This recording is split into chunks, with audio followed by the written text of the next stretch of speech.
Dito guys, content creator na naman yung dumayo. Gagi si Wanafly. Wanafly, balita ko puro creation camp ka lang daw ah.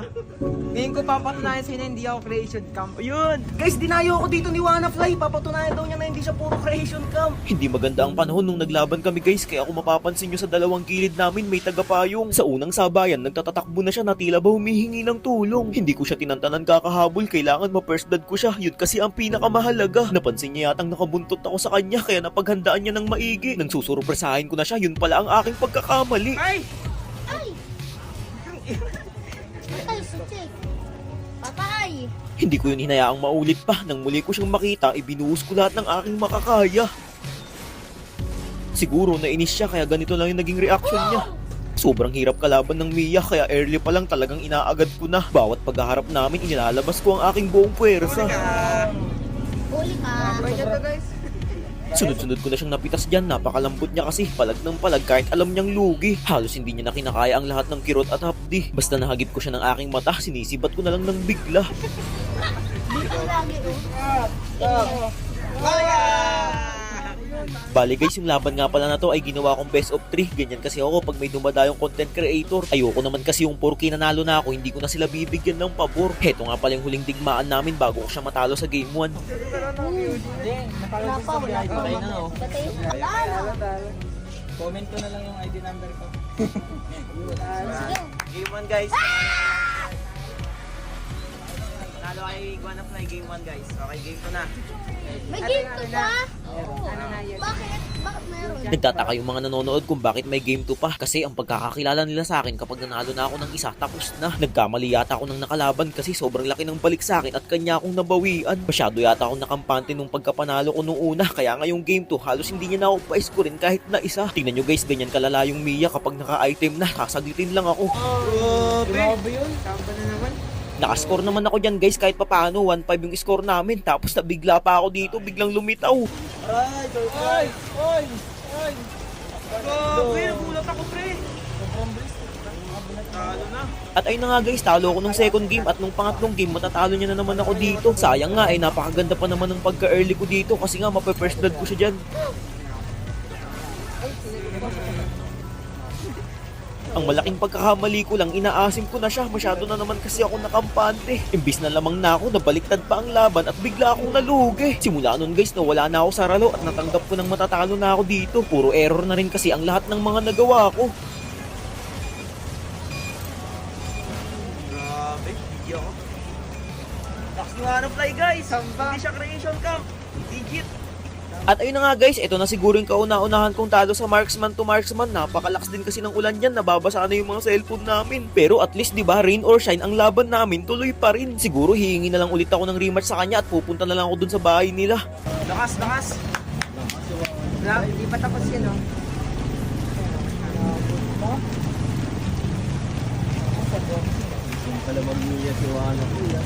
Nice guys. Hindi siya creation camp. Alam niyo na. Malakas talaga siya. Hindi nga. Bakit napapansin namin na mga mo, ilang araw ka ng ganyan? Oh, napapabideo ka pa. Oo nga, dapat atin-atin na lang yan eh. Iyan niyo yan para makita nila kung anong ginawa nila sa akin. Bakit? Ano bang problema dyan? Kaya nyo ba yan? Ay, yun, kilala ko yan. Yung crush mo yan dati. Kinukwento ko yun sa inyo Oo noon nga, pa. yun nga. Bakit? Anong nangyari? No, may kasama namang lalaki dyan. Eh na nga eh, pinagpalit ako. Oh, sweet na sweet pa sila oh. Ah, baka magkaibigan lang ng mga yan. Kaya nga. Magkaibigan nagkikiss? Oh, baka ano lang, uso na ngayon yung beso-beso o baka hindi namang... Beso-beso. Tingnan nyo kung beso-beso to ah. Beso-beso ba yan? Tutong halik na. Iba na yan. Oo. Sasabihin nyo beso-beso. Yun yung hinihinda ko eh. Ilang araw na eh. Ah, huwag mong problemahin yan. Ah, maraming babae dyan. Ininda niya ng mabuti na ospital na kagabi. Umiiyak ng iyak. Huwag mong dagdibin. Lalaki ka. Kaya nga. Maraming nag-aantay na dalaga Kausapin mo dyan. na kung bakit nakapag-iusap sa ganyan. Dalawang taong kami magkalaro nito eh. Kala nyo ganun-ganun lang kadali yun. Ano ba? Kausapin ko ba muna? Dapat lang nakausapin mo muna siya. Kausapin muna para maliwanag. Kaya mo ba? Hindi ko alam eh. Kung hindi mo kaya, samahan ka na namin. Hanapin natin siya. Iyak ka na Kaya naman. parang hindi lalaki. Kaya Someday, nga. I'll see you again. Maybe not in this time, maybe not in this world, but I know that one day, in another place, we will meet again.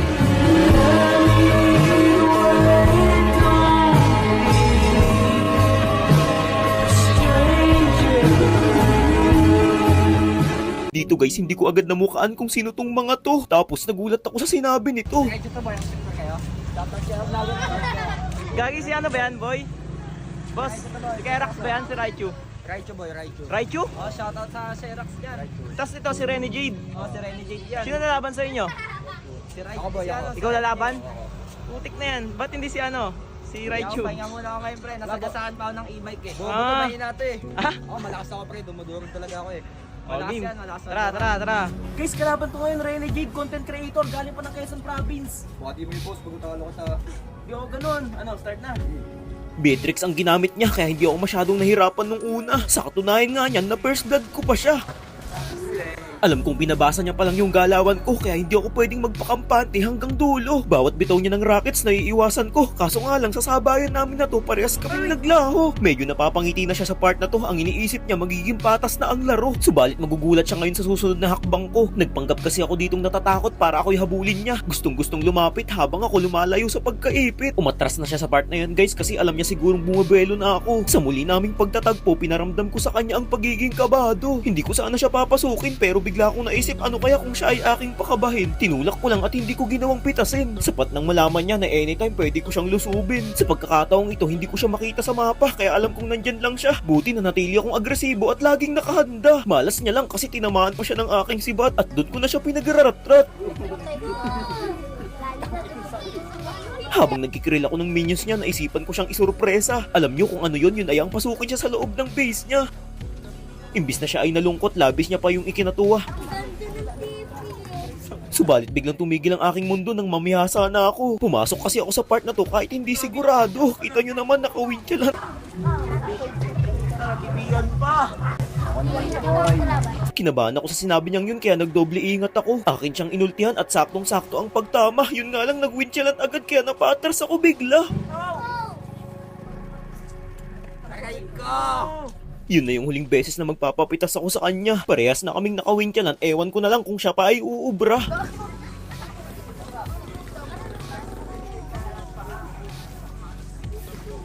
Di ko maabot, boy. Ilaw mo sa akin, gago. Sayang. Ay, kita ka nga. Ilan minutes na? At 20 minutes pa sa kakaluma. Ayan na nga, ayan na nga, ayan na nga. Ayan na nga, ayan na nga, ayan na nga. Maganda yung ginawa niyang strategy sa part na to. Habang kinikrill ko kasi yung mga minions niyang papalabas, andun siya sa mid lane ko nagkiklear din. Hindi po pwede yung ganyan kaya sa aking pag-uwi ako'y napilitan. Panoorin niyo yung gagawin ko dito kapag siya ay aking naabutan. Heto yung malaking pagkakamali niya sa akin guys kasi hindi siya nagmadali mag-recall pa uwi. Nilinis ko lang yung mga minions ko sandali saka ako siya tinuntun kung saan siya nagkukubli.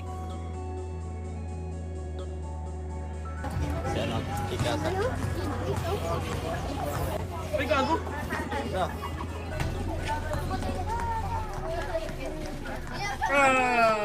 Long. Ata, boy. Boy, tapos mo. Tapos. Wala ka ninabot. Para ulit kayo. Asin, magkaya. Halo ako, galing.